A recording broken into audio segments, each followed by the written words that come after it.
ನಮಸ್ಕಾರ dear friends, sky edge YouTube ಚಾನೆಲ್ಗೆ ನಿಮ್ಮೆಲ್ರಿಗೂ ಸ್ವಾಗತ.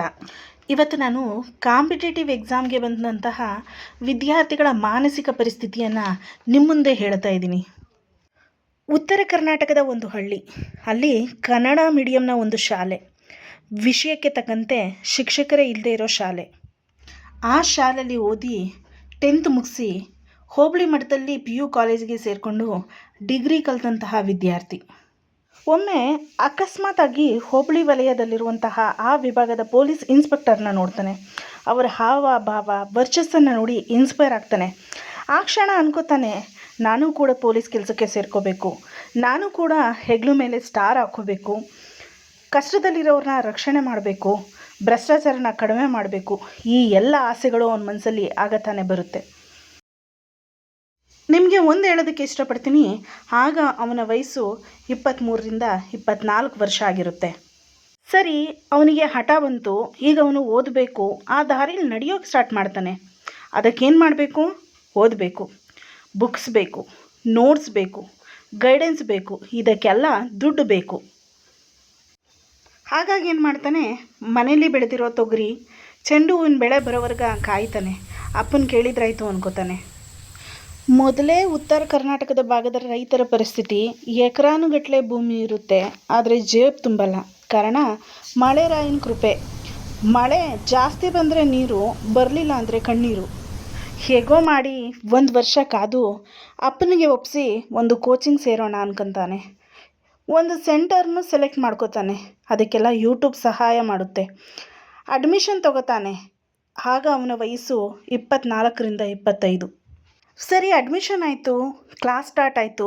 ಹುಡುಗ ತುಂಬ ಶ್ರಮಜೀವಿ, ಕಷ್ಟಪಟ್ಟು ಓದ್ತಿದ್ದಾನೆ. ನೀವು ಕೇಳ್ಬೋದು, ಯಾಕೆ ಅವನು ಊರಲ್ಲೇ ಓದ್ಬೋದಿತ್ತಲ್ಲ? ಆದರೆ ನಿಮಗೆ ಗೊತ್ತಿರಲ್ಲ, ಈ ದಿನಕ್ಕೂ ನಮ್ಮ ಕರ್ನಾಟಕದಲ್ಲಿ, ಅದರಲ್ಲೂ ಹಳ್ಳಿಗಳಲ್ಲಿ 100ಕ್ಕೆ 90% ಊರಿಗೆ ನ್ಯೂಸ್ ಪೇಪರ್ ಸಪ್ಲೈ ಇಲ್ಲ. ಹಾಗೇನಾದರೂ ಬಂದರೂ ಕೂಡ ಮಧ್ಯಾಹ್ನ 11 ಗಂಟೆಗೇ. ಹೀಗೆಲ್ಲ ಇರೋವಾಗ ಸಿಟಿಗೆ ಬರದೆ ಇನ್ನೇನು ಮಾಡ್ತಾನೆ ಸರ್? ನೆಕ್ಸ್ಟು ಹುಡುಗನ ವಿಚಾರಕ್ಕೆ ಬರೋಣ. ಓದ್ತಾನೆ, ಹಗಲು ರಾತ್ರಿ ಓದ್ತಾನೆ. History, economic, geography, mental ability, science, current affairs, ಹೀಗೆ ಎಲ್ಲವನ್ನೂ ಓದ್ತಾನೆ. ರೂಮ್ಗೂ ಕೂಡ ಬರ್ದೇನೆ ಲೈಬ್ರರಿಲೇ ಕೂತು ಹಗಲು ರಾತ್ರಿ ಓದ್ತಿರ್ತಾನೆ. ಇಂಗ್ಲೀಷ್ ಮಾತ್ರ ಪೂರ್ತಿ ಫೋಕಸ್ ಮಾಡೋಕ್ಕೆ ಆಗಲ್ಲ, ಯಾಕಂದರೆ ಅವನು ಕನ್ನಡ ಮೀಡಿಯಮ್ ಸ್ಟೂಡೆಂಟ್ ಆಗಿರ್ತಾನೆ. ಉಳಿದಿರೋ ಎಲ್ಲ ಸಬ್ಜೆಕ್ಟ್ನೂ ನೀಟಾಗಿ ಓದ್ಕೊಂಡಿರ್ತಾನೆ. ಅವನ ಕೈಲಿ ರೊಟ್ಟಿ ಪಲ್ಯ ತಿಂದು ನೆಮ್ಮದಿಯಾಗಿದ್ದ ಹುಡುಗ ಹೋಟೆಲ್ ಊಟ, ಸೋಡಾ ಹಾಕಿರೋ ಅನ್ನ ತಿಂದರೆ ಜೀರ್ಣ ಆಗಲ್ಲ, ತಿನ್ನಲಿಲ್ಲ ಅಂದರೆ ಹೊಟ್ಟೆ ಕೇಳಲ್ಲ. ಈ ಪರಿಸ್ಥಿತಿಲಿ ಕಷ್ಟಪಟ್ಟು ಓದ್ತಾನೆ. ಎಷ್ಟೋ ರಾತ್ರಿ ರೂಮ್ಗೆ ಬರದೆ ಲೈಬ್ರರಿಲೇ ಕಳೀತಾನೆ, ಓದ್ತಾನೆ. ನಿದ್ದೆ ಮಾಡೋಕ್ಕೆ ಕಣ್ಣು ಮುಚ್ಚಿದ್ರೆ ಅಪ್ಪ ಹೇಳಿದ ಮಾತು ನೆನಪಾಗುತ್ತೆ. ಮಗ, ನೀ ಪೊಲೀಸ್ ಆಯ್ತೀಯಾ? ಆಗು ಮಗ, ನಮ್ಮ ಮನೇಲಿ ಇನ್ನು ಶಾಲೆ ಕಲಿತು ಕಾಲೇಜ್ ಮೆಟ್ಲು ಹತ್ತವರೇ ಇರಲಿಲ್ಲ, ಅಂಥದ್ರಲ್ಲಿ ನೀನು ಪೊಲೀಸ್ ಆಯ್ತೀಯಾ? ಹೋಗು ಮಗ, ನನ್ನ ದೇಹದ ರಕ್ತ ಬಸ್ತಾದರೂ ನಿನಗೆ ದುಡ್ಡು ಕಳಿಸ್ತೀನಿ, ಚೆಂದಾಗಿ ಓದ್ಕೊ ಮಗ. ಈ ಮಾತು ನೆನಪಾಗಿ ನಿದ್ದೆನೇ ಬರದೆ ಎದ್ದು ಮತ್ತೆ ಓದೋಕ್ಕೆ ಕೂರ್ತಾನೆ. ಪೊಲೀಸ್ ಎಕ್ಸಾಮ್ಗೆ ನೋಟಿಫಿಕೇಷನ್ ಆಗ್ತದೆ. ಎಕ್ಸಾಮ್ ಕೂಡ ಬರೀತಾನೆ. ಫಸ್ಟ್ ಎಕ್ಸಾಮ್ ಬರೀತಿರೋದು, ಭಯ ಇದೆ, ಆ ಭಯದಲ್ಲಿ ಎಕ್ಸಾಮ್ ಬರೀತಾನೆ. ರಿಸಲ್ಟ್ ಕೂಡ ಬರುತ್ತೆ. ಆದರೆ ಎಲ್ಲ ಸಬ್ಜೆಕ್ಟ್ ಓದಿದ ನಮ್ಮ ಹುಡುಗ ಇಂಗ್ಲೀಷ್ಲಿ ಪೂರಾ ಕಡಿಮೆ ಬಿದ್ದು 1-2 ಮಾರ್ಕ್ಸ್ಲಿ ಫೇಲ್ ಆಗ್ತಾನೆ. ಅಳ್ತಾನೆ, ಕೊರಗ್ತಾನೆ, ನರಳ್ತಾನೆ. ಆದರೆ ಅವರಪ್ಪ ಹೇಳಿದ ಮಾತು ನೆನಪಾಗಿ ಮತ್ತೆ ಓದ್ತಾನೆ. ಅಷ್ಟರಲ್ಲಿ ಅವನ ವಯಸ್ಸು 25ರಿಂದ 26. ಊರಲ್ಲಿರೋ ಅಪ್ಪ ಅಮ್ಮ ಅತಿ ಮುಗ್ಧರು. ಅವ್ರಿಗೆ ಇದೇನೂ ಗೊತ್ತಿಲ್ಲ. ದುಡಿಯೋದು, ಸಾಲ ಮಾಡೋದು, ಮಗನ ಕಳಿಸೋದು. ಆದರೆ ನಿಜ ಹೇಳೋದಕ್ಕೂ ಅವನ ಕೈಲಿ ಆಗ್ತಿಲ್ಲ, ಯಾಕಂದರೆ ಅವ್ರು ಬೇಜಾರಾಗ್ತಾರೆ. ಮತ್ತೆ ಅವನೇನು ಮಾಡ್ತಾನೆ, ಓದೋ ದಾರಿ ಹಿಡಿತಾನೆ. ಹಗಲು ರಾತ್ರಿ ಅನ್ನೋ ಪರಿವೇ ಇಲ್ಲದೇ ಶೇವ್ ಮಾಡಿಸಿದ್ರೆ ದುಡ್ಡು ಖರ್ಚಾಗುತ್ತೆ, ಹೊಸ ಬಟ್ಟೆ ತಗೊಂಡ್ರೆ ದುಡ್ಡು ಖರ್ಚಾಗುತ್ತೆ, ನೆಕ್ಸ್ಟ್ ಮಂತು ಬಾಡಿಗೆ ಕೊಡಬೇಕು, ಲೈಬ್ರರಿಗೆ ಹಣ ತುಂಬಬೇಕು. ಇದೆಲ್ಲ ಯೋಚನೆಗಳನ್ನ ಮನಸ್ಸಲ್ಲಿ ಇಟ್ಕೊಂಡು ತನ್ನ ಆಸೆಗಳನ್ನೆಲ್ಲ ಸೈಡ್ಗಿಟ್ಟು ಕಷ್ಟಪಟ್ಟು ಓದ್ತಾನೆ.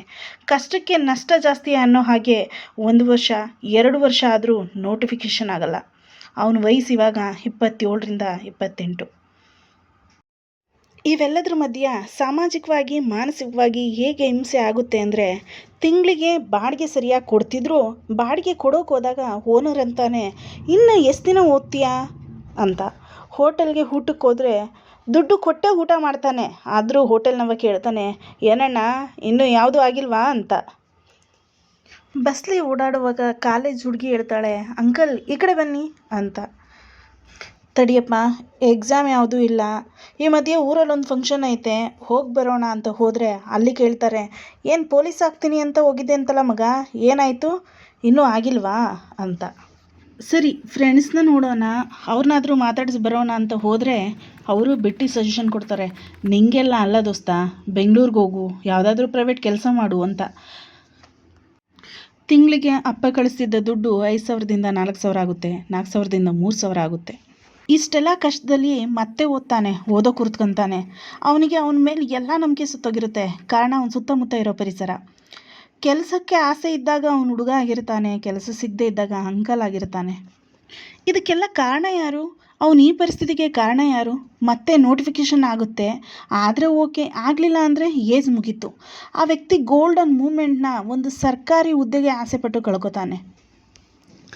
ದೇವಿ ಸೀತಾಮಾತೆ ಬಣ್ಣದ ಜಿಂಕೆಗೆ ಆಸೆಪಟ್ಟು ರಾಮ್ನಿಂದ ದೂರ ಆಗ್ತಾಳೆ. ಅದರಲ್ಲಿ ಆಸೆಪಟ್ಟ ಸೀತಾಮಾತೆದು ಏನು ತಪ್ಪಿತ್ತು? ತಪ್ಪಿಲ್ಲ ಅಲ್ವಾ? ಹಾಗೆ ಆ ಹುಡುಗಂದು ಕೂಡ ಗೌರ್ನಮೆಂಟ್ ಜಾಬ್ ತಗೋಬೇಕು ಅಂತ ಆಸೆಪಟ್ಟ ಆ ಹುಡುಗನಲ್ಲಿ ಏನು ತಪ್ಪಿತ್ತು? ಚಿಕ್ಕಂದ್ರಿಂದ ಇಂಗ್ಲೀಷ್ ಬಗ್ಗೆ ಜ್ಞಾನ ಇಲ್ಲದೆ ಇರೋ ಅವನ ತಪ್ಪ? ಅವನ ಶಾಲೆಯಲ್ಲಿ ಇಂಗ್ಲೀಷ್ ಟೀಚರ್ ಇಲ್ಲದೆ ಇರತ್ತಪ್ಪ? ನ್ಯೂಸ್ ಪೇಪರ್ ಬರದೇ ಇರೋ ಊರಲ್ಲಿ ಕೂತ್ಕೊಂಡು ತನ್ನ ಆಸೆಗಳನ್ನೆಲ್ಲ ಬದಿಗಿಟ್ಟು ಅವನ ವಯೋಸಹಜ ಆಸೆಗಳನ್ನು ಕೂಡ ದೂರ ಮಾಡ್ಕೊಂಡು ಓದ್ತಿದ್ದಾನಲ್ಲ, ಅವನದೇನು ತಪ್ಪು? ನ್ಯೂಸ್ ಪೇಪರ್ ಬರೆದು ಊರಲ್ಲಿ ಕೂತು ಓದೋಕೆ ಆಗದೆ ಸೋರ್ಸ್ ಹುಡುಕೊಂಡು ಸಿಟಿಗೆ ಬಂದದ್ದು ತಪ್ಪ, ಅಥವಾ ಹಳ್ಳಿಗಳಲ್ಲಿ ಓದೋದಕ್ಕೆ ವ್ಯವಸ್ಥೆ ಮಾಡದೇ ಇರೋ ಸರ್ಕಾರದ್ದು ತಪ್ಪ? ಕಷ್ಟಪಟ್ಟು ಓದಿ 1-2 ಮಾರ್ಕ್ಸಲ್ಲಿ ಫೇಲ್ ಆಗಿ ಮತ್ತೆ ಹಠ ಬಿಡದೇನೆ ಓದೋ ಕೂತದ್ದು ತಪ್ಪ, ಕಾಲಕ್ಕೆ ನೋಟಿಫಿಕೇಷನ್ ಮಾಡದೇ ಇರೋ ಸರ್ಕಾರದ್ದು ತಪ್ಪ?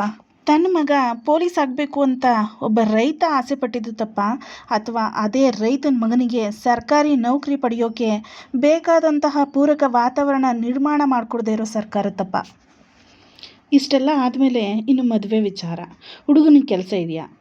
ನೋಟಿಫಿಕೇಷನ್ನೇ ಇಲ್ಲದೆ ಯಾವ ಕೆಲಸ ಸಿಗುತ್ತೆ? ಅವನು ಗೋಲ್ಡನ್ ಟೈಮ್ನ ಹಾಳು ಮಾಡಿಕೊಂಡು ವಾಪಸ್ ಊರಿಗೆ ಹೋಗೋಕ್ಕಾಗದೆ, ಓದೋಕ್ಕಾಗದೆ, ಮತ್ತು ವಯಸ್ಸು ಸಹಕರಿಸಿದ್ರೂ ಹಣಕಾಸಿನ ತೊಂದರೆ. ಈ ಥರ ಧಾರವಾಡ, ಬೆಂಗಳೂರು, ಬಿಜಾಪುರದಲ್ಲಿ ತುಂಬ ವಿದ್ಯಾರ್ಥಿಗಳು ಇವತ್ತಿಗೂ ಒದ್ದಾಡ್ತಿದ್ದಾರೆ. ಇದಕ್ಕೆಲ್ಲ ಕಾರಣ ಯಾರು? ಇನ್ನು ಮುಂದೆ ಈ ವಿಡಿಯೋ ನೋಡಿದ ಯಾರೂ ಕೂಡ ಸ್ಟೂಡೆಂಟ್ನ ಕೇಳಬೇಡಿ, ಇನ್ನೂ ಓದ್ತಾ ಇದೆಯಾ ಅಂತ ಹೇಳಬೇಡಿ, ಓದೋದು ನಿಂಗಲ್ಲ ಅಂತ. ಹಾಗೆ ಇನ್ನೂ ಜಾಬ್ ಆಗಿಲ್ವಾ, ಇನ್ನೂ ಇಲ್ಲೇ ಇದೆಯಾ ಅಂತ ನೀವು ಕೇಳಕ್ಕೆ ಹೋಗಬೇಡಿ.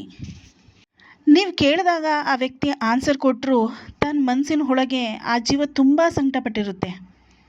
ಆದರೆ ನಿಮ್ಮ ಸುತ್ತ ಇರೋ ಕಾಂಪಿಟೇಟಿವ್ ಸ್ಟೂಡೆಂಟ್ಗೆ ಮೋಟಿವ್ ಮಾಡಿ, ಧೈರ್ಯ ಹೇಳಿ. ಯಾಕಂದರೆ ಸೋತು ನನ್ನಿಂದ ಆಗಲ್ಲ ಅಂತ ಓಡೋಗಿರೋ ಮುಂದೆ ನಾನೇನೋ ಮಾಡ್ತೀನಿ ಅನ್ನೋ ಹಠ ಇದೆ ಅವನಿಗೆ, ಛಲ ಇದೆ ಅವನಿಗೆ. ದೇವರು ಬಾಯಿ ಕೊಟ್ಟಿರೋದು ಒಳ್ಳೆ ಮಾತಾಡೋಕ್ಕೆ, ಒಳ್ಳೆಯದನ್ನೇ ಮಾತಾಡಿ, ಪ್ರೋತ್ಸಾಹಿಸೋಣ, ಮಾತಾಡೋಣ, ಗೆಲ್ಲಿಸೋಣ. ಯಾರಿಗೊತ್ತು, ನೀವು ಹೇಳೋ ಆ ಒಂದು ಮೋಟಿವೇಶನ್ ಸ್ಪೀಚ್ ಅವನ ಮನಸ್ಸಲ್ಲಿ 2 ಗಂಟೆ ಹೆಚ್ಚಾಗಿ ಓದೋ ಹಾಗೆ ಮಾಡ್ಬೋದು. ಯಾರಿಗೊತ್ತು, ನೀವು ಹೇಳೋ ಒಂದು ಮಾತು ಅವನು ಸೋತಿರೋ ಮನಸ್ಸಿಗೆ ಸಮಾಧಾನ ನೀಡ್ಬೋದು. ಯಾರಿಗೆ ಗೊತ್ತು, ನಿಮ್ಮ ಒಂದು ಮಾತು ಸತ್ತಿರೋ ಅವನ ಮನಸ್ಸಿನಲ್ಲಿ ಮತ್ತೆ ಆಸೆ ಹುಟ್ಟಿಸಿ ಮುಂದೆ ಒಂದು ದಿನ ಅವನು ಕನಸಿನ IPS PSI ಆಫೀಸರ್ ಆಗಿ ಅದೇ ನಿಮ್ಮ ಮುಂದೆ ಬಂದು ನಿಮ್ಮ ಆಶೀರ್ವಾದ ಪಡಿಬೋದು. ಎಷ್ಟೋ ಜನರು ಇದೇ ಪರಿಸ್ಥಿತಿಲಿ ಬದುಕ್ತಿದ್ದಾರೆ. ಎಷ್ಟೋ ಸ್ಟೂಡೆಂಟ್ಸು ಇರೋಕ್ಕಾಗದೆ ಮತ್ತೆ ವಾಪಸ್ ಊರಿಗೂ ಹೋಗೋಕ್ಕಾಗದೆ ತುಂಬ ಸಂಕಟಪಡ್ತಿದ್ದಾರೆ. ಅವ್ರಿಗೋಸ್ಕರ ನಾನು ಇದೊಂದು ಸಾಂತ್ವನದ ವಿಡಿಯೋ ಅಂತ ಮಾಡಿದ್ದೀನಿ. ಇದು ಅಂತ್ಯ ಅಲ್ಲ, ಆರಂಭ. ಈ ವಿಡಿಯೋನ ಯಾರಿಗೆ ಶೇರ್ ಮಾಡಬೇಕು ಅಂತ ಖಂಡಿತ ನಿಮಗೆ ಗೊತ್ತು. ಪ್ಲೀಸ್ ಈ ವಿಡಿಯೋನ ಲೈಕ್ ಮಾಡಿ, ಶೇರ್ ಮಾಡಿ, ಸಬ್ಸ್ಕ್ರೈಬ್ ಮಾಡಿ, ನನ್ನ ಚಾನಲ್ಗೆ ಸಪೋರ್ಟ್ ಮಾಡಿ. Thank you.